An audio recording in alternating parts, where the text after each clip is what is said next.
Boa noite, queridos.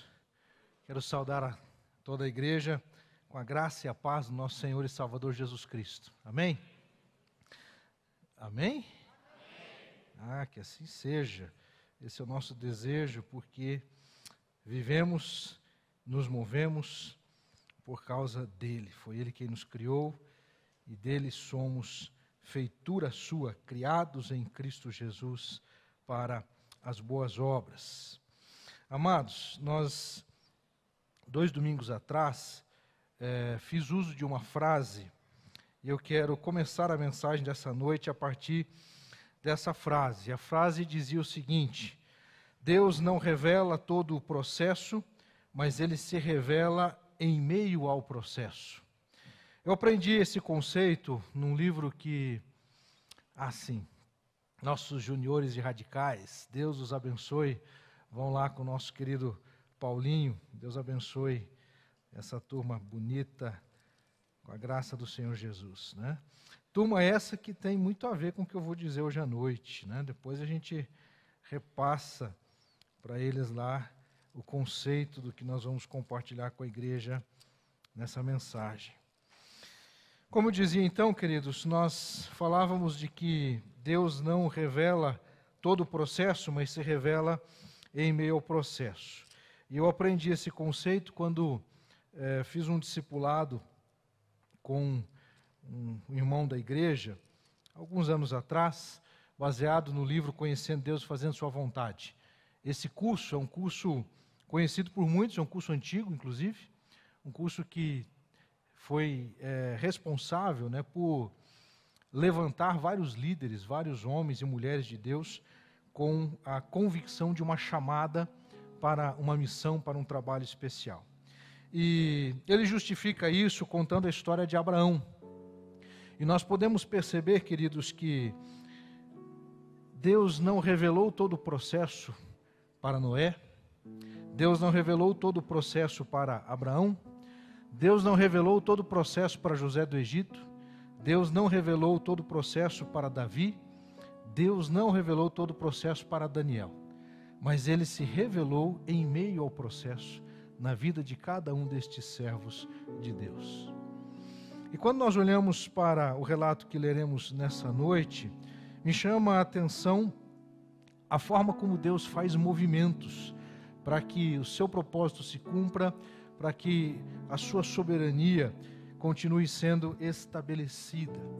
E no livro de 1 Reis, capítulo 19, eu convido você a acompanhar comigo a leitura da palavra de Deus.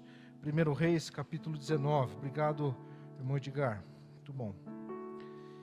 Primeiro livro dos Reis, capítulo 19. Muito provavelmente você já se deparou com esse texto, lendo e relendo, muitas e muitas vezes, dando ênfase e maior destaque ao relato em que Elias, o famoso, grande profeta, ele vive uma de muitas experiências singulares na dependência de Deus. Mas eu quero pedir a sua atenção porque nós vamos ler todo o capítulo 19, de 1 Reis, capítulo 19, porque nós vamos dar ênfase aos 2 personagens principais, a Elias e Eliseu. Quando eu mencionei, queridos, que Deus não revelou todo o processo para Noé, Ele foi revelando aos poucos determinadas coisas para Noé. Num primeiro momento, Ele o chama, convoca ele e sua família para uma grande obra, para construir uma grande arca. Num tempo em que nem se sabia o que era chuva, porque até então não havia chovido sobre a terra, segundo o relato bíblico. E Deus então dá diretrizes, Ele detalha como deveria ser a construção daquela arca, as medidas, o tipo de madeira, o tipo de elemento, de substância que seria usado para criar a liga em todo aquele material. E as coisas vão caminhando durante 120 anos. Noé, ele se depara com algo totalmente improvável e difícil de se explicar. Mas ele permaneceu fiel ao chamado que Deus tinha para ele. Abraão é chamado da sua terra, diz o texto bíblico lá em Gênesis capítulo 12, da terra de Ur dos Caldeus, para uma terra que eu lhe mostrarei. E aí o processo também vai se desenvolvendo ao longo do tempo. Deus faz uma promessa: você será pai de multidões, pai de nações. Mas só que o filho não vem, demora. Criam-se alternativas humanas. Até que 25 anos depois nasce Isaac. Deus cumpre a sua promessa. José do Egito é tirado do seio da sua família, da comunhão com seus pais, daquele momento e daquele tempo difícil de convivência com os irmãos. Os irmãos conhecem a história, espero que assim seja. Se você não conhece, deve ler o livro do Gênesis, porque tudo que eu falei até aqui ainda está lá em Gênesis. José do Egito, ele percorre então caminhos, ele sofre percalços, mas ele permanece fiel a Deus, e Deus vai se revelando ao longo do processo. Deus deu sonho para ele, que ele iria ser alguém cuja relevância se destacaria sobre todo o seu povo, sobre toda aquela nação, mas ele só verá isso se cumprir anos depois, por causa da sua obediência. Davi é chamado, estava pastoreando as ovelhas do seu pai, enquanto Samuel estava lá, com base na sua percepção pessoal, tentando descobrir quem era o novo rei, e ele achava que era o irmão mais velho de Davi, e Deus então vai dizendo que não, o homem não vê o coração, o homem vê o exterior, mas eu vejo aquilo que está no coração, até que chega em Davi. Então Deus revela a Davi algo naquele momento, que ele seria o rei de Israel. Ele é ungido rei de Israel, mas anos vão se passar até que ele assuma o reinado. Os irmãos percebem, queridos, como Deus vai agindo conosco? Daniel é levado com seus amigos para a Babilônia, e ele é colocado, inserido num contexto onde a sua participação foi tão essencial para o cumprimento da vontade de Deus. É sobre isso que eu quero falar nessa noite, sobre movimentos de Deus. Movimentos que Deus faz, envolvendo inclusive famílias. Nós citamos Noé, Abraão, duas famílias que Deus usa para realizar a sua vontade. José do Egito constitui família no Egito, e a sua mulher egípcia acaba então entrando também dentro desse processo, inclusive da própria linhagem. Davi também é chamado para atuar e servir com sua família em todo esse processo. De maneira, queridos, que eu gostaria de pensar sobre isso, movimentos de Deus na história, movimentos de Deus por meio de famílias, por meio de pessoas que se dispõem a fazer a vontade dele. Acompanhe comigo o primeiro livro dos Reis, capítulo 19, verso 1. Acabe contou a Jezabel tudo o que Elias havia feito e como havia matado todos os profetas à espada. Então Jezabel mandou um mensageiro a Elias para dizer-lhe: que os deuses me castiguem se amanhã a estas horas eu não tiver feito com a sua vida o mesmo que você fez com a vida de cada um deles. Elias ficou com medo, levantou-se e para salvar a vida se foi e chegou a Berseba, que pertence a Judá. E ali ele deixou o seu servo. Ele mesmo, porém, foi para o deserto, caminhando um dia inteiro. Por fim, sentou-se debaixo de um zimbro, sentiu vontade de morrer e orou: basta, Senhor, tira a minha vida, porque eu não sou melhor do que os meus pais. Deitou-se e dormiu debaixo de um zimbro, e eis que um anjo tocou nele e lhe disse: levante-se e coma. Elias olhou e viu, perto da sua cabeça, um pão assado sobre pedras em brasa e um jarro de água. Comeu, bebeu e tornou a dormir. O anjo do Senhor voltou, tocou nele e lhe disse: levante-se e coma, porque a viagem será longa.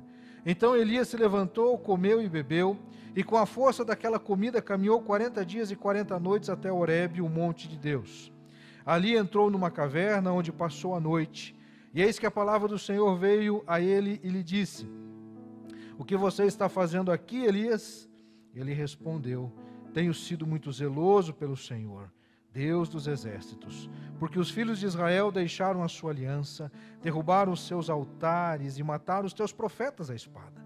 Só fiquei eu e eles estão querendo tirar minha vida. Então foi-lhe dito: saia daí e fique diante do Senhor no monte. Eis que o Senhor estava passando, e um grande e forte vento fendia os montes e quebrava as rochas diante do Senhor, mas o Senhor não estava no vento. Depois do vento houve um terremoto, mas o Senhor não estava no terremoto. Depois do terremoto veio um fogo, mas o Senhor não estava no fogo. E depois do fogo veio o som de um suave sussurro.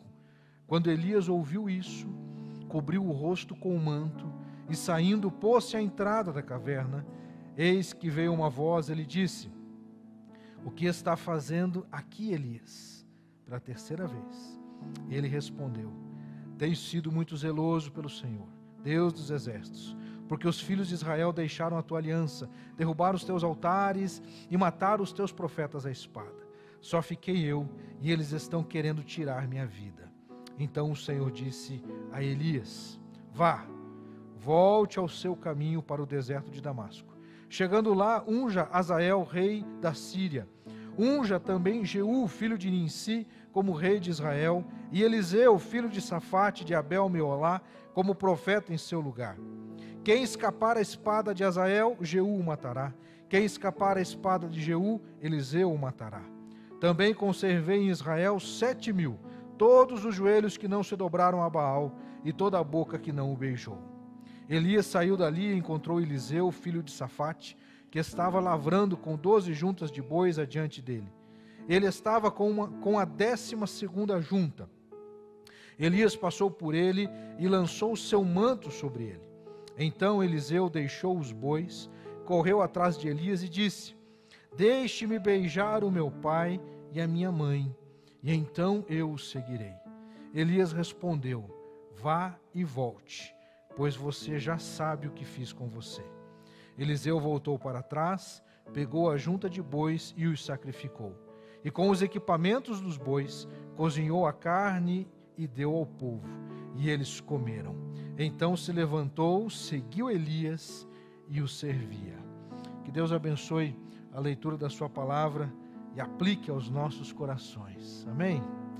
Tem uma canção, queridos, que tem mexido muito comigo já há, posso dizer, alguns anos, aí uns 2 anos para cá, um pouco antes da pandemia. Essa canção ela vem reverberando no meu coração, e toda vez que eu escuto, eu lembro de trajetórias, eu lembro de movimentos de Deus na minha vida, eu vejo movimentos de Deus na vida da igreja, eu vejo movimentos de Deus que exigem de nós algumas posturas e alguns posicionamentos. Queria que você prestasse bastante atenção na letra dessa canção.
Novas sandálias pra suportar o ide, pôs um anel em meu dedo e me tirou o medo. Novas sandálias e disse: vá.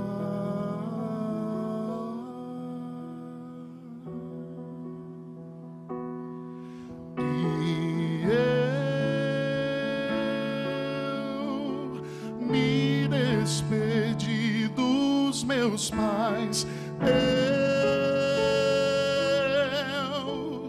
queimei minhas carroças e eu afundei meus barcos no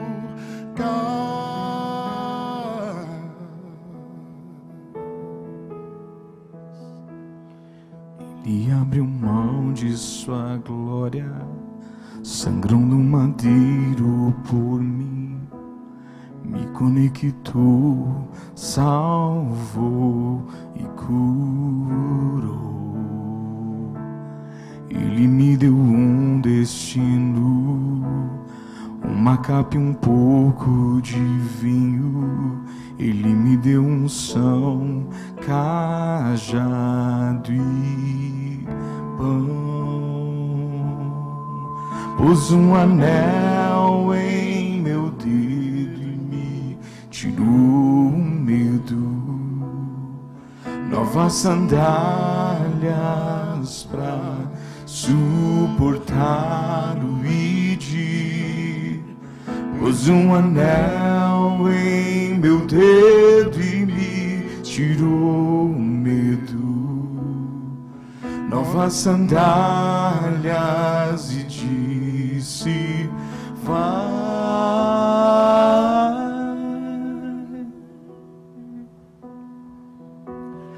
E eu me despedi dos meus pais. Eu queimei minhas carroças e eu afundei meus barcos no cais.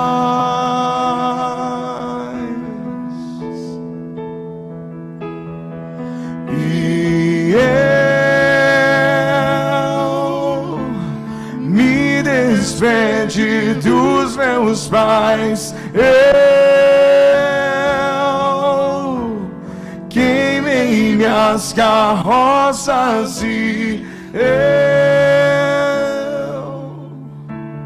afundei meus barcos no cais.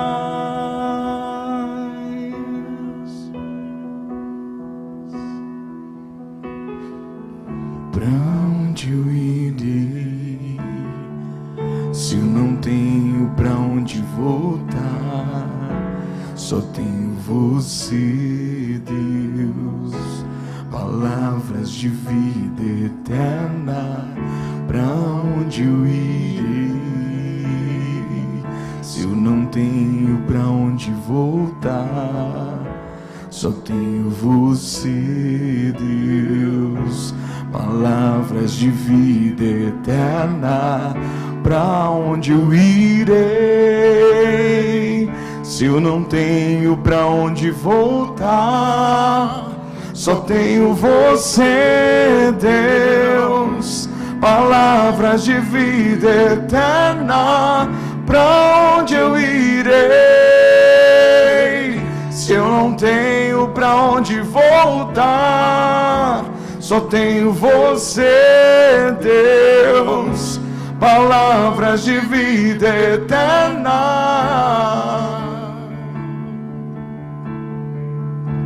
Palavras de vida eterna.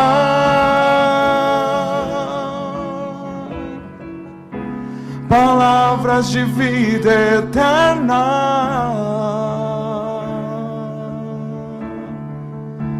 Palavras de vida eterna.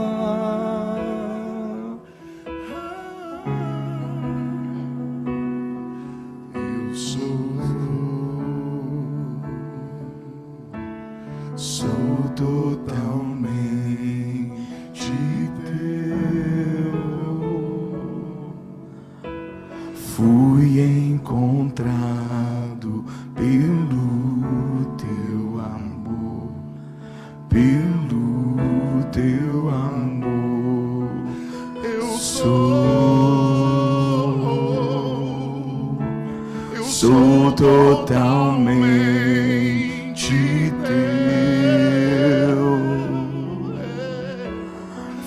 fui contemplado em ser com você, ser com você, ser com você, ser com você. Amém. Se você talvez achou estranho algumas colocações, diz a palavra do Senhor em Lucas 15, verso 19: já não sou digno de ser chamado de seu filho, trate-me como um dos seus trabalhadores. E arrumando-se foi para seu pai. Vinha ele ainda muito longe, quando seu pai o avistou e, compadecido dele, correndo o abraçou e o beijou. E o filho lhe disse: pai, pequei contra Deus e diante do Senhor, já não sou digno de ser chamado seu filho. O pai, porém, disse aos seus servos: tragam depressa a melhor roupa e vistam nele. Em algumas traduções fala de capa.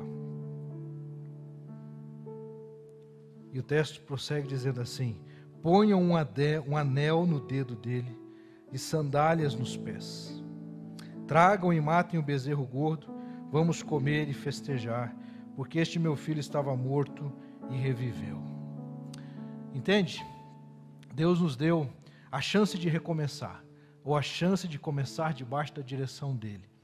Ele nos deu instrução, ele nos deu cajado, ele nos deu pão, ele nos deu alimento. O texto que nós lemos em 1 Reis, capítulo 19, fala das carroças queimadas, né?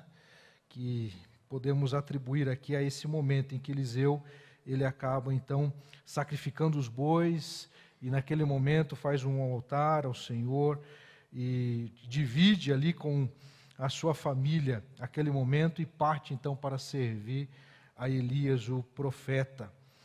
Os barcos no cais afundados, eu creio que era exatamente o que os discípulos deveriam ter feito, porque diz a Bíblia que após a crucificação, e naquele momento, o que os discípulos foram fazer? Voltaram para o seu ofício, voltaram para pescar. Eu quero trabalhar dentro desses movimentos, irmãos. Os movimentos de Deus na narrativa bíblica, na história bíblica, e também na nossa história, na sua história, na minha história. Eu entendo, meus irmãos, no livro de 1 Reis, capítulo 19, nós encontramos aqui algumas características dos movimentos de Deus. O primeiro deles, ou a primeira característica, são movimentos inclusivos. A palavra inclusivo, ela está difícil de ser utilizada hoje em dia, porque tem conotações as quais são atribuídas a coisas que a Bíblia não nos permite atribuir.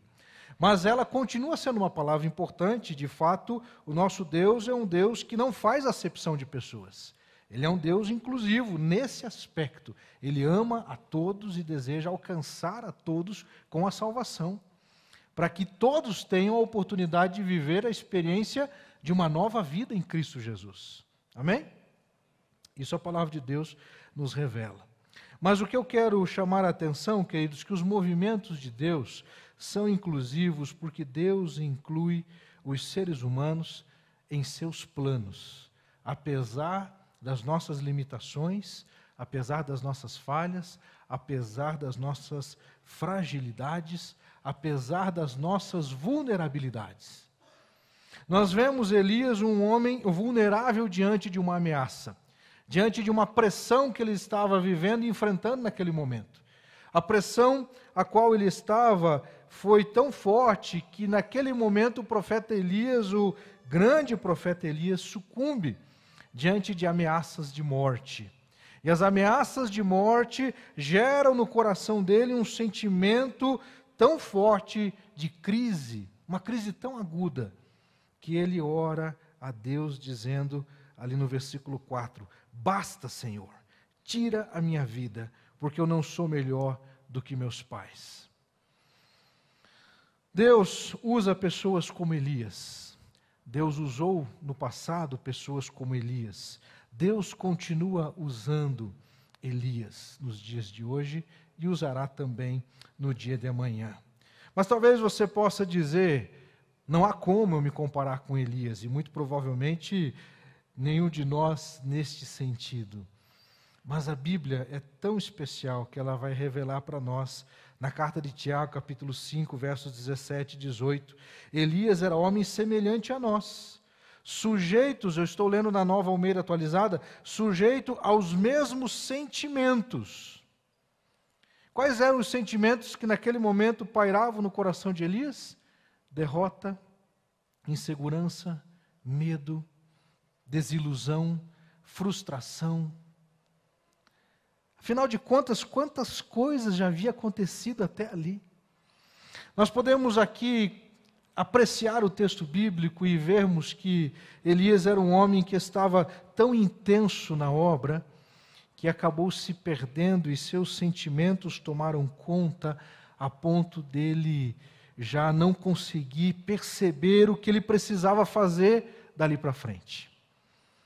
Ele é usado por Deus de modo tão especial, e o texto continua dizendo assim lá em Tiago, ele orou com fervor para que não chovesse sobre a terra, e por 3 anos e 6 meses não choveu. Depois orou de novo, e então o céu deu chuva, e a terra produziu os seus frutos. Então, apesar de Elias ser um homem semelhante a nós, é a Bíblia que está dizendo, semelhante a nós que também muitas vezes nos deparamos com frustrações, com decepções, com tristezas, com amarguras, com sentimentos que nos colocam para baixo. Ele foi um homem usado por Deus para fazer a diferença em sua época. Mas ele sucumbe diante da ameaça de uma mulher, diante da ameaça de Jezabel. Ele sofre com todo aquele movimento de dificuldades, de pressões que ele estava passando. E aí Deus vem se revelando mais uma vez no processo. Ele vem e fala com Elias pacientemente. Amados, como Deus é paciencioso comigo e com você, não é verdade? Eu tenho sido alvo da paciência de Deus, irmãos. Você também tem sido? Você consegue perceber Deus sendo paciente com você? Quantas e quantas vezes Deus insiste comigo. E ele vai lá e conversa com Elias. Elias, diz o verso 5, deitou-se debaixo de um zimbro. O anjo tocou nele, e o anjo, obviamente, que foi ali enviado por Deus. Levante-se e coma. Elias olhou, viu perto da sua cabeça um pão assado sobre pedras em brasa e um jarro d'água. Isso aqui, meus irmãos, demonstra o cuidado de Deus com o seu filho. Deus sempre entra com providência, irmãos, na vida daqueles que dependem de Deus. Quem depende de Deus nunca ficará desamparado. Nunca ficará a ponto de se sentir sozinho, à medida, meus irmãos, de achar que Deus não possa intervir. Deus envia seu anjo, Deus envia anjos, Deus cuida de nós, Deus faz coisas extraordinárias. Hoje, meus irmãos, os anjos são instrumentos da graça de Deus também, mas principalmente a igreja. A igreja comparece como serva de Deus para cuidar de si própria, do seu povo. Nós vemos ali Deus mais uma vez se revelando a ele, dizendo, levante-se e coma. Ele faz uma fala de lamento, ele faz uma fala de vitimização, podemos dizer assim, porque ele se acha o último, sendo que não era o último, ainda existiam mais pessoas que Deus também contava. Ele insiste nesse discurso por 3 vezes, e as 3 vezes Deus vem pacientemente, ouve e finalmente lhe dá uma instrução, mais adiante ali no capítulo 19, no versículo de número 15. Então o Senhor disse a Elias, vá, volte ao seu caminho para o deserto de Damasco.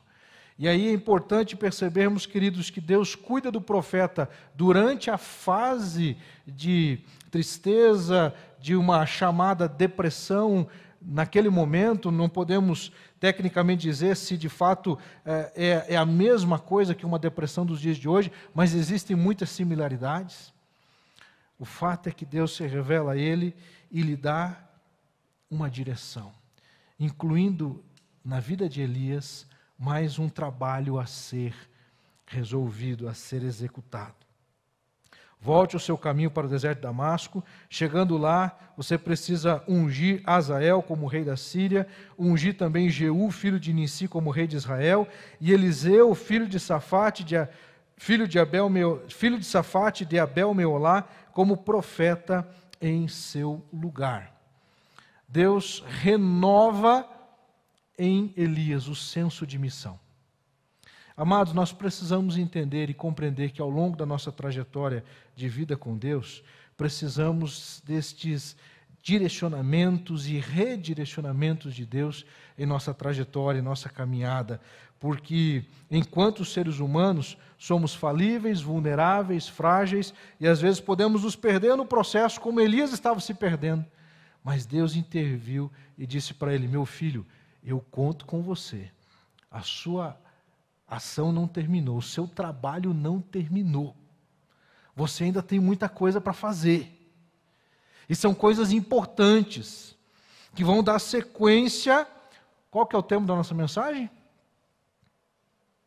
Quem lembra? Ih, meus irmãos, nem com PowerPoint ajuda, meus queridos. Olha lá. Movimentos de Deus. Concorda comigo ou não? É movimento de Deus na vida de Elias? É movimento de Deus na vida do povo de Israel? É movimento de Deus na vida de Eliseu? Eliseu estava fazendo o quê? O que Eliseu estava fazendo? Arando terra. Estava plantando, estava semeando, estava fazendo o seu trabalho. Elias passa, diz o versículo número 19, saiu dali e se encontrou com Eliseu, filho de Safate, que estava lavrando com 12 juntas de bois adiante dele. Ele estava com a 12ª junta. Elias passou por ele e lançou seu manto sobre ele. Então Eliseu deixou os bois, correu atrás de Elias e disse: deixe-me beijar o meu pai e a minha mãe, e então eu o seguirei. Elias respondeu: vai e volte, pois você já sabe o que fiz com você. Aquele ato de lançar a capa sobre Eliseu nitidamente representava um processo de transição, em que Elias estava dizendo para Eliseu: você dará sequência ao ministério profético. Eliseu tem uma primeira preocupação: deixe-me beijar o meu pai e a minha mãe.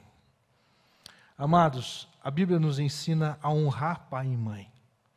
E esse beijar pai e mãe de Eliseu representa muito mais do que um simples beijo, mas representa um ato de honra, um ato de se colocar perante os seus pais e, obviamente, apresentar para eles que ele havia sido escolhido para um ministério muito especial, o ministério profético. Eu faço aqui uma aplicação para nossa realidade enquanto igreja. Estamos falando no mês de maio sobre família, sobre educação e, queridos, um dos maiores legados que nós podemos deixar está capacitar os nossos filhos para dar sequência à mensagem do Evangelho. Há algo, meus irmãos, que nós não podemos falhar. Se eles optarem por seguir outros caminhos, é uma decisão pessoal. Mas nós precisamos capacitar os nossos filhos. O maior legado que você e eu podemos deixar está vinculado à nossa herança, ao nosso legado que é passado de geração em geração. Rosângela sabiamente nos explicava no domingo passado, sobre a diferença entre herança e legado. E como isso é importante. E nós, olhando para esse texto, meus irmãos, percebemos que Eliseu, ele está diante de uma radical decisão. A decisão de mudar a sua rotina, mudar a sua vida, e a partir dali, não mais agora estar vinculado à sua atividade agrícola, à atividade do seu pai, à atividade da sua família, mas agora ele estava sendo chamado para uma obra especial, a obra profética. Enquanto igreja, todos nós somos chamados para uma obra especial, a obra de proclamarmos a palavra de Deus, de sermos sacerdotes e anunciar àqueles que estão nas trevas a maravilhosa luz do Senhor. Deus chamou você também para ser profeta, para sermos voz dele nesse tempo. E nós não podemos, meus irmãos, recuar, nós precisamos continuar avançando, independentemente das circunstâncias, independentemente de situações econômicas, de situações políticas, independentemente se o vento está a favor ou contrário. Nós precisamos continuar cumprindo com a missão, precisamos continuar avançando. Avançar é algo que Eliseu escolheu fazer. Nós percebemos então que Deus inclui nos seus movimentos homens e mulheres, apesar de suas limitações, apesar de suas imperfeições. Elias tinha problemas, tinha dificuldades, Eliseu também. Não temos tempo agora para considerar alguns dos aspectos na vida de Eliseu que poderiam ser considerados ali alguns problemas, algumas dificuldades, mas enquanto ser humano ele também tinha. Contudo, Deus o usa para a sua glória. Qualquer pessoa que diga sim ao seu chamado. Ele nos capacita, ele vai nos instruindo ao longo do processo. Assim foi com os homens do passado, assim continua sendo também nos dias de hoje. Segunda característica dos movimentos de Deus, são movimentos perfeitos. São movimentos perfeitos. Não se engane. Aquela frase, sucessor do rei da Síria e também de Israel, bem como Eliseu em seu lugar, Deus sabia o que estava fazendo. Deus sabia que era necessário aquela transição ocorrer, aquele processo acontecer, porque Deus sabe coisas que você e eu não sabemos. E não é fato, meus irmãos, que nós sabemos que nós não sabemos? Só que a gente age muitas vezes como se soubéssemos mais do que Deus sabe. Provoquei agora aí uma repetição de palavras só para você pensar nisso. Por mais que nós saibamos que não sabemos todas as coisas, nós queremos ter a rédea da nossa vida nas mãos. Nós queremos ter o controle nas nossas mãos. Nós queremos ditar para Deus o que Ele tem que fazer. Não, Senhor, não é bem por aí. Senhor, acho que o Senhor se equivocou quando o Senhor fez aquilo. Algumas vezes, irmãos, eu já orei nessa minha caminhada ministerial. Deus, eu acho que o Senhor se enganou quando me chamou para o ministério. E Deus, pacientemente, fala comigo e trata o meu coração. E eu vou entender que por alguma razão, e obviamente eu sei, Ele não se engana. Mas às vezes nós temos a impressão, queridos, que Deus não está agindo. Às vezes nós temos a impressão de que Deus não está ouvindo a nossa oração. O famoso livro de Abacuque começa dizendo exatamente isso. Até quando, Senhor? Até quando o Senhor vai ouvir e não vai responder? Até quando o Senhor vai ver a injustiça se multiplicando e não faz nada? Até quando, Senhor, o mal vai prevalecer contra o bem? Até quando? Sabemos no capítulo 2 de Abacuque que ele então se coloca na torre de vigia e ele passa a ouvir a voz de Deus e tentar entender o que estava acontecendo. E lá no capítulo 3, então, Deus começa a trazer ali, na sequência do capítulo 2 e também no capítulo 3, revelações para o profeta. E diferentemente de como ele começa o livro, perguntando até quando, ele termina o livro dizendo, quem se lembra? Ainda que a figueira não floresça, ainda que não haja gado no campo, ainda que nos currais não haja gado, ainda que o produto da oliveira falhe, todavia eu me alegrarei no Senhor. Irmãos, é esse tipo de fé que você e eu precisamos desenvolver. Tipo de fé, meus queridos, que existem momentos e tempos da nossa vida em que nós vamos dizer ao Senhor, até quando, Pai? Até quando essa luta vai continuar? Até quando essa provação ela vai se manter? Mas nós precisamos desenvolver uma fé madura, uma fé sólida, uma fé, meus irmãos, que nos permite continuar firmes no Senhor, apesar das surpresas que a vida possa nos trazer. Apesar dos processos que muitas vezes nós nem vamos entender o porquê, mas nós cremos que Deus está no controle, porque os movimentos de Deus são perfeitos. Deus não erra em seus movimentos.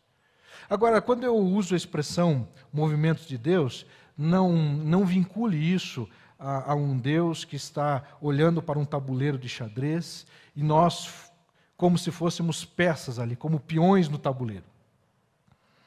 Nós sabemos que no jogo de xadrez, as peças elas se movem a partir do movimento do jogador. Elas não têm vontade própria. Deus nos deu vontade própria. Deus nos deu oportunidade de escolher, de decidir sim ou não. Vemos no Antigo Testamento tantas vezes Deus se revelando a Israel, a Judá, dizendo: eis que coloco diante de vocês caminho de vida e de morte. Escolhei o caminho de vida. Se é para escolher o caminho de vida, é porque eles podiam escolher o caminho de morte. Quando Deus diz para Adão e Eva: não comam da árvore do bem e do mal, porque do dia que dela comer certamente morrerão, Deus estava dizendo: olha, vocês têm uma opção. Vocês podem ou não comer. Eu estou dizendo: não coma. Essa é a direção. É como você instruindo o seu filho, a sua filha, sobre algo perigoso. Olha, não faça isso porque é perigoso. Isso vai te levar à morte. Isso pode te levar a um prejuízo, a uma ruína, a uma desgraça. Mas aí o filho, por si próprio ou por dar ouvidos a outros, tantas e tantas vezes vai dizer: meu pai é retrógrado, meu pai não sabe o que está falando. Minha mãe é isso, minha mãe é aquilo. E ele segue por aquele caminho, e nós sabemos que é um caminho de dificuldades, de lutas e de sofrimentos. Os movimentos de Deus, meus irmãos, eles são inclusivos. E é importante nós lembrarmos disso, porque isso nos inclui. Isso inclui a mim, isso inclui a você. Apesar de quem somos, apesar de tudo isso, Deus inclui você. Deus me inclui nos seus planos. Os movimentos de Deus são perfeitos. Os seres humanos, por causa de suas limitações, sofrem e fazem outras pessoas sofrer, mas Deus nunca erra. Ele sempre fará as coisas de maneira que venha trazer oportunidade para a vida florescer, mesmo que, em alguns processos, Ele permita provações, para que por meio das provações sejamos aperfeiçoados, amadurecidos e possamos crescer diante do Senhor.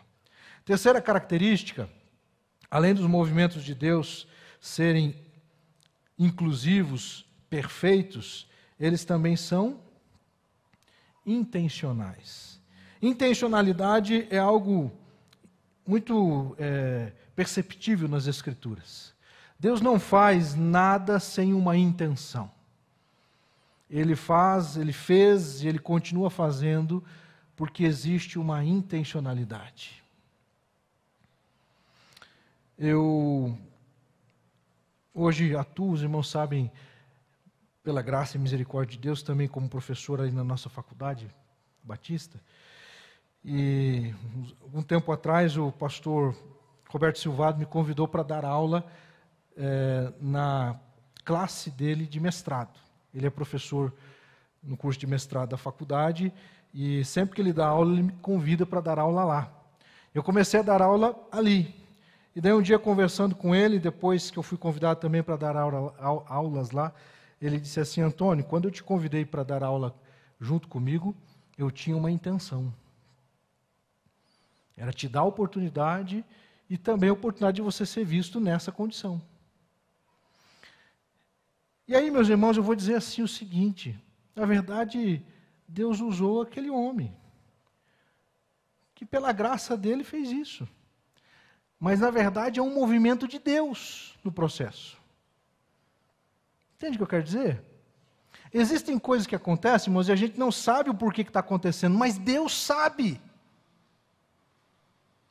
Existem coisas que acontecem no nosso casamento, que acontecem nas nossas relações familiares, hoje, nesse instante ou nesse tempo, que nós não sabemos, mas Deus sabe o porquê disso, e nós vamos entender isso mais para frente. Movimento intencional, Deus o fez porque Ele teve a intenção clara de vocacionar e conectar pessoas. Há uma intencionalidade de Deus em conectar Elias com Eliseu. Houve uma intencionalidade de Deus em convocar, em chamar, em vocacionar Elias. E uma vez que Elias cumpre o seu ministério, ele já dando sequência ao seu processo, Deus então o conecta com Eliseu. Mas Elias já tinha um servo antes de Eliseu. Por alguma razão, aquele servo não deu continuidade e Deus coloca então Eliseu no processo. Vemos um movimento intencional de Deus vocacionando e conectando pessoas.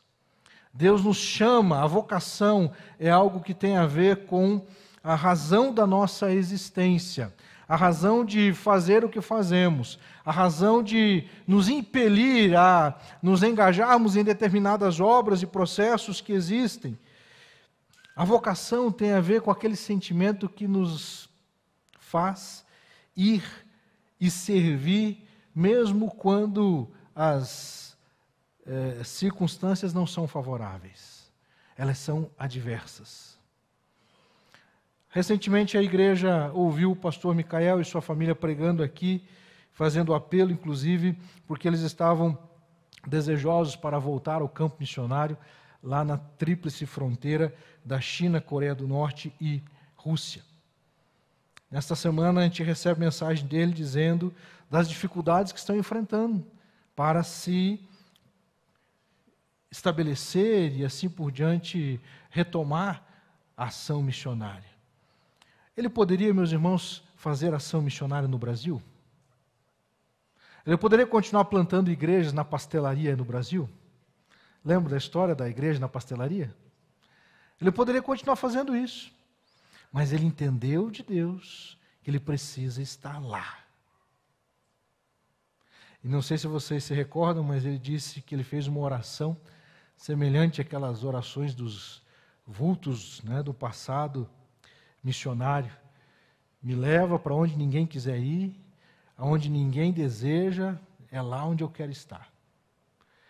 E é assim que Deus faz, meus irmãos. E esse sentimento é um sentimento que vai tomando conta do nosso coração. Deus foi intencional ao chamar Elias, Deus foi intencional ao chamar Eliseu. Deus trabalha com intencionalidade, sempre com a finalidade de cumprir os seus propósitos, os quais muitas vezes nós não seremos capazes de compreender. E aqui está uma das principais travas que nós temos, porque nós queremos entender tudo, queremos compreender todas as coisas, nós queremos que Deus nos dê o plano já traçado, passo a passo. Nós queremos saber exatamente onde pisar, o que fazer, o que não fazer. Nós queremos que Deus já nos dê tudo de mão beijada, tudo certinho. Graças a Deus não é assim. Porque, meus irmãos, isso não exigiria fé. Isso não exigiria dependência de Deus. Isso não exigiria, meus irmãos, uma série de fatores. Sabe aquela história da borboleta que ela precisa passar um tempo no casulo, a lagarta precisa passar um tempo no casulo até se transformar em borboleta? Aquela famosa analogia que a gente usa também para as provações da vida. Assim, meus irmãos, alguns educadores têm dito que tem pais hoje alijando seus filhos de um processo de amadurecimento, porque em tudo eles trabalham para que o filho não se frustre, que o filho tenha tudo o que ele quer, que o filho diga isso, ele receba. E isso, meus irmãos, está, na verdade, criando crianças problemáticas. Crianças, meus irmãos, que não respeitam seus professores. E eu nem estou falando de ensino médio, eu estou falando de centro de educação infantil. Meus irmãos sabem que a Neuza trabalha nesse ambiente e quantas vezes os pais vêm cobrar das professoras que não pode corrigir o filho, que não pode corrigir a filha. Se eu não faço isso em casa, quem é você para corrigir meu filho? Que tipo de cidadãos serão formados? Por isso, não é difícil compreender as barbaridades que nós vemos acontecendo, porque são situações problemáticas, doentias. Deus age com intencionalidade também em meio às provações. Deus age com intencionalidade, permitindo que determinadas situações aconteçam, porque há algo, meus queridos, conforme eu já disse hoje aqui, Ele sabe, nós ainda não, mas Ele sabe. E a palavra de Deus nos diz lá em 1 Pedro capítulo 1, verso 3, bendito seja o Deus e Pai de nosso Senhor Jesus Cristo, que segundo a sua grande misericórdia, nos regenerou para uma viva esperança, mediante a ressurreição de Jesus Cristo dentre os mortos, para uma herança que não pode ser destruída, que não fica manchada, que não murcha e que está reservada nos céus para vocês, que são guardados pelo poder de Deus mediante a fé, para a salvação preparada para ser revelada no último tempo. Nisso vocês exultam, embora no presente, por breve tempo, se necessário, sejam contristados por várias provações, para que, uma vez confirmado o valor da fé que vocês têm, muito mais preciosa do que o ouro perecível, mesmo apurado pelo fogo, resulte em louvor, glória e honra na revelação de Jesus Cristo. Deus permite as provações para que nós sejamos provados a fim de sermos aprovados. Provados a fim de sermos aprovados. Interessante nós observarmos, queridos, que nós encontramos referência na Bíblia, lá no Gênesis, deixará o homem a seu pai e sua mãe, e se unirá a sua mulher, e ambos serão uma só carne. Falando então do tempo em que aquele casal, aquele homem, deixando a casa do seu pai, da sua mãe, se unirá à sua mulher, formará uma família. Isso significa, meus irmãos, que há um processo de crescimento pessoal. Outro desafio que temos na sociedade nos nossos dias. Existem filhos que não querem sair da casa dos pais, e existem pais que não querem que os filhos saiam da sua casa. E isso, meus irmãos, vai contra a natureza da criação. A criação nos leva justamente a esse processo de amadurecimento, onde eu começo a responder pelos meus atos.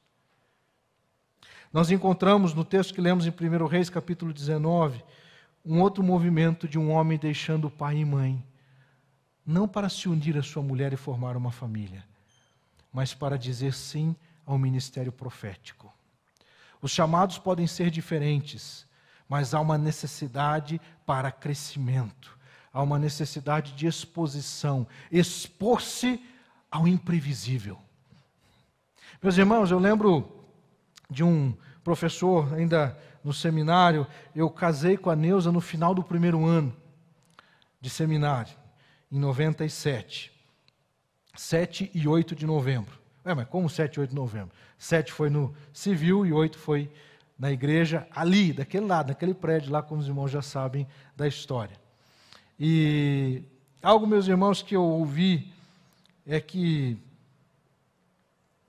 pensando sobre casar ou não casar, eu tinha de 19 para 20 anos quando eu tomei essa decisão, de casar ou não casar.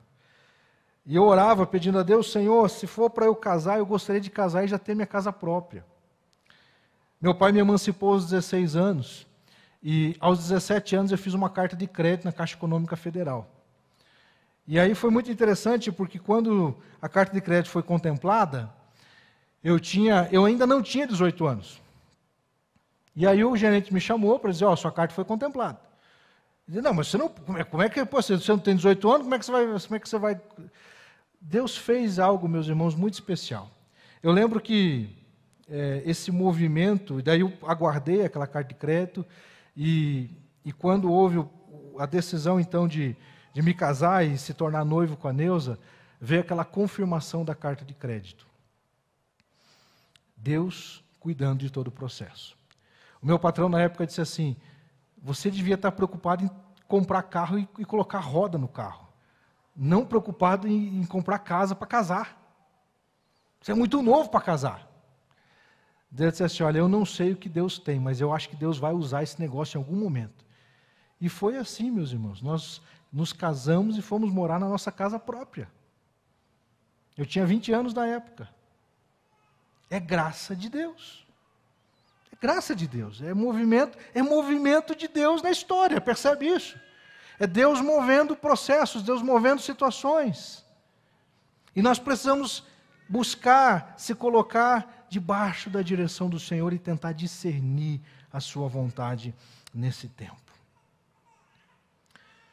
A palavra de Deus nos diz em Lucas 14, 25 a 27, que aquele que amar mais pai e mãe, as coisas desse mundo do que a Jesus, não é digno de mim. Vivemos uma crise também vinculada àquilo que amamos. De fato, amamos a Deus acima de todas as coisas e ao próximo como a nós mesmos? De fato, colocamos Deus como prioridade em nossas vidas? Ou estamos tão preocupados em termos sucesso, sermos bem-sucedidos economicamente, culturalmente, academicamente, e acabamos nos perdendo se de fato estamos sendo bem-sucedidos dentro do propósito de Deus. Deus chama a todos nós para darmos continuidade, queridos. Eu fecho a minha palavra dizendo que os movimentos de Deus, eles são inclusivos, porque eles incluem você e a mim. Não pense que você está de fora. Não, pastor, esse negócio não é comigo, não. É impressionante, meus, como o povo gosta de dar uma fugida para lá e para cá. Não, esse negócio aí de Eliseu, de Elias, isso é bonito na Bíblia, mas para mim não é desse jeito, não. Não, pastor, esse negócio de ministério pastoral não é comigo, não. Esse negócio de ser missionário, não, isso aí é só para quem tem dom. Meus irmãos, todos nós somos chamados para sermos missionários. Alguns serão missionários efetivos no campo, trabalhando durante toda a sua vida, mas todos somos chamados para sermos missionários aonde quer que formos. No ambiente de trabalho, na nossa vizinhança, no condomínio onde moramos, sermos missionários. Se você quiser saber mais sobre missões, pastor Elton, fica de pé um pouquinho, pastor Elton. Isso, faz favor. Meus irmãos, esse é o pastor Elton Rangel, né? Eu acho que nem todos tiveram a oportunidade de conhecê-lo no último culto. Obrigado, pastor, pode assentar-se. Com muito carinho, pastor, eu queria dizer assim, irmão, vocês estão diante de uma lenda viva. Com muito carinho e respeito. Pastor Elton Rangel, não é verdade, pastor Daniel? Né? Que está aqui. Irmã Marlene, não é verdade também, irmã Marlene? Ó, concordou, cabelinho branco lá, concordou. Né? Irmãos, o pastor Elton Rangel é missionário de missões mundiais. Há quantos anos, pastor? Com a junta, 40 anos. 40 anos de junta missionária. Né? Os filhos estão no campo missionário. Amados, Deus está chamando você. Deus está convocando você. Deus está nos chamando, porque Ele inclui você no plano dEle para salvar as pessoas que estão perto de você. Deus inclui você nesse tempo no Brasil, irmãos, para que você seja um cidadão brasileiro que faça diferença. Um cidadão, uma cidadã neste solo, nessa terra tão abençoada que é o nosso país, o nosso Brasil. Como é lindo, meus irmãos, o nosso Brasil. Deus conta com você para você fazer a diferença como cidadão. Sendo um cidadão honesto, correto, íntegro, que exale o bom perfume de Jesus, por onde quer que você vá. Deus conta com você, meu querido adolescente, jovem, você que está na escola, que está adentrando na faculdade, que está na faculdade para fazer a diferença no ambiente acadêmico. Como é importante, meus irmãos, nós entendemos que Deus está nos incluindo nos seus movimentos. Precisamos ficar temerosos quanto ao que vai acontecer? Não, porque o movimento de Deus é perfeito. O movimento de Deus é perfeito. E Ele também tem a intencionalidade de cumprir com seus movimentos os propósitos dEle. quando nós pensamos nisso tudo, quando nós refletimos nisso tudo, quando eu olho, meus queridos, para Eliseu, voltando ao texto aqui, fechando a nossa mensagem, então Eliseu deixou os bois. Essa decisão foi uma decisão de uma grande repercussão. Ele não deixou qualquer coisa, irmãos. Ele, com sua família, detinha de 12 juntas de bois, 24 bois lavrando a terra. Significa que a terra a ser lavrada era grande ou pequena? Era igual a sua horta lá de Cebolinha? Não, era um negócio grande. Economicamente, meus irmãos, Eliseu, ele deu um passo para trás, ele pulou no abismo. Sabe o que Eliseu fez naquele momento, quando ele queimou a junta de bois, e ele fez um churrasco, se despediu da sua família? Sabe o que ele fez? Ele decretou a sua falência econômica, irmãos. É mais ou menos o camarada assim, fechar a empresa. Estou fechando a minha empresa ativa nos negócios, estou fechando esse negócio porque agora eu vou ser profeta. Amados, muitos de nós queremos apenas cultivar as nossas terras para termos grandes colheitas aqui desse mundo. Mas Deus te chama para uma colheita espiritual. Deus te chama para uma colheita, meu irmão, minha irmã, que transcende as colheitas dessa terra. Que você vai acessar os resultados do seu trabalho na eternidade, no céu. Sabe por que eu digo isso? Imagine que Deus te usou para levar alguém para Jesus. Essa pessoa se converteu, entregou a vida para Jesus. Amém? Quantos já tiveram essa experiência aqui, irmãos? Levante a mão aí. Quantos já tiveram essa experiência? Benção. Não é maravilhoso? Lá no céu você vai se encontrar com esse camarada, com essa pessoa. Amados, olha que coisa linda, irmãos. É algo maravilhoso. Deus te usar para mudar a eternidade de alguém. Muitas pessoas admiram o trabalho de um médico, aquele que faz, por exemplo, uma cirurgia cardíaca, um transplante de coração. Ele permitiu àquele homem ou àquela mulher uma sobrevida de talvez 10, 15, 20, 25 anos ou mais até, por causa do seu hábil trabalho com as mãos. Mas um dia aquele coração vai parar de bater. Só que quando nós somos instrumentos nas mãos de Deus, queridos, para levar o Evangelho, a Bíblia nos diz, meus irmãos, que Deus tira o coração de pedra do ser humano pecador, e Ele coloca um coração de carne, que é a simbologia de um coração que vai bater para todos sempre. Irmãos, quando Deus te usa para você levar alguém a Cristo, você está sendo usado por Deus para colocar naquela pessoa um coração que nunca mais vai parar de bater, porque vai viver eternamente por causa da salvação de Cristo Jesus ali. Quero convidar você, meu querido, a nesse momento fechar os olhos e pensar, porque Deus, meus irmãos, Ele está nos chamando, Ele está em um grande movimento global. E nesse grande movimento global, Ele está incluindo pessoas dos lugares mais diferentes, das línguas mais diferentes, das culturas mais diferentes. Porque é assim que Deus trabalha, Ele inclui a pessoas de todos os continentes, de todas as etnias, de todos os povos. Porque Ele é um Deus de amor, Ele é um Deus de graça, Deus de poder, Deus de misericórdia.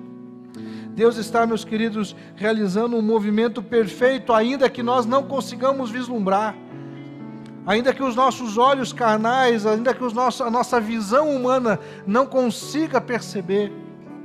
Precisamos olhar com os olhos da fé. Precisamos perceber que Deus está fazendo algo extraordinário, perfeito. E Ele tem como intencionalidade alcançar o perdido e restaurá-lo para a condição de filho, de filha do Senhor. Deus quer contar com a sua participação. Deus está fazendo um movimento. Ele não vai revelar todo o processo para você, mas Ele vai se revelar a você em meio ao processo. Quantos desejam, meus queridos, nessa noite, responder ao chamado de Deus para se colocar à disposição e se envolver nesse movimento que Deus está fazendo?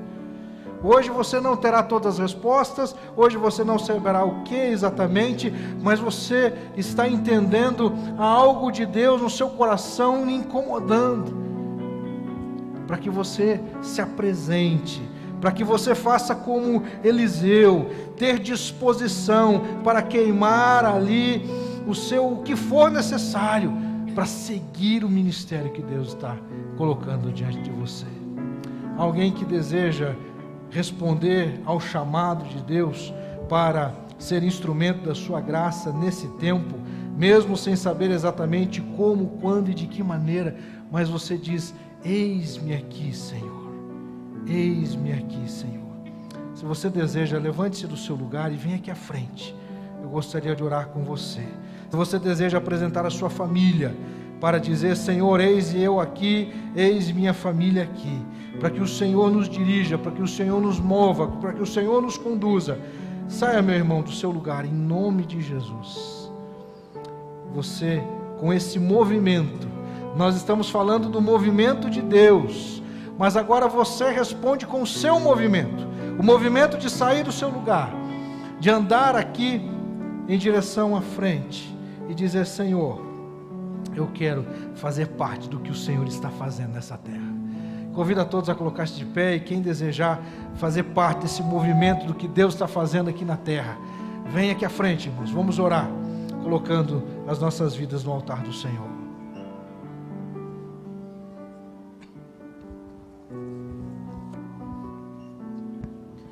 E eu entrego tudo a ti, tudo a ti. E eu entrego tudo a ti, tudo a ti.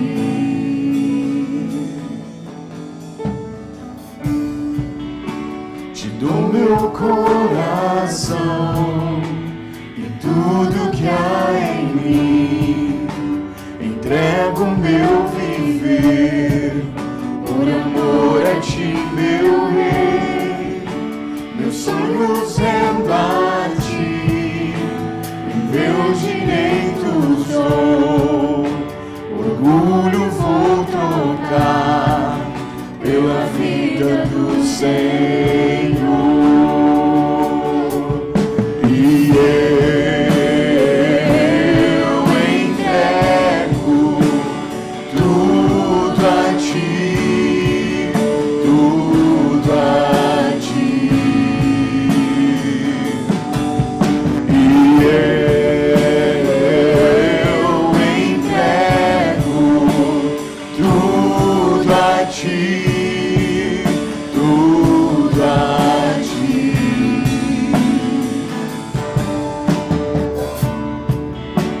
Eu canto esta canção de entrega a ti, Jesus, e o que o mundo dá eu deixo aos pés da cruz, por conhecer a ti, ao teu nome dar louvor, sentir tua alegria, partilhando tua dor. E eu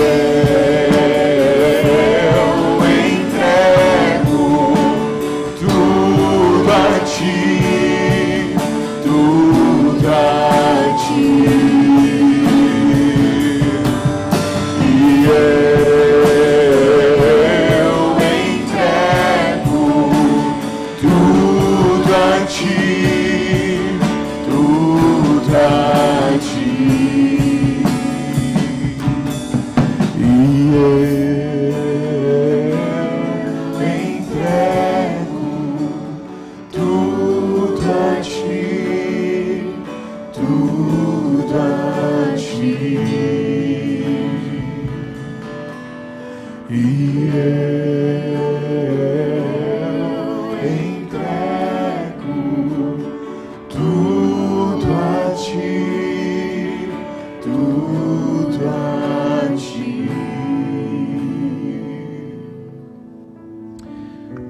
Senhor, nosso Deus e nosso Pai, nos entregamos a Ti, Senhor, mais uma vez, porque sabemos que a maior de todas as entregas foi o Senhor quem fez.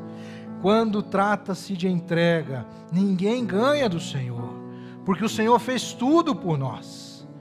E mais uma vez estamos aqui, ó Deus, para, em nossos próprios corações, dizer: Deus, queremos nos engajar, queremos, ó Pai, estar conectados a pessoas e ao movimento do Senhor nessa terra, para levar salvação aos perdidos, para levar, ó Deus, salvação àquele, ó Deus, que agoniza em meio, ó Deus, a tantas dificuldades e lutas e sofrimentos e cadeias que as trevas estabelecem. Pai, que o Senhor derrame graça sobre nós, para que possamos, ó Deus, enquanto igreja, continuarmos firmes, operantes, continuarmos, ó Deus, cumprindo com a missão.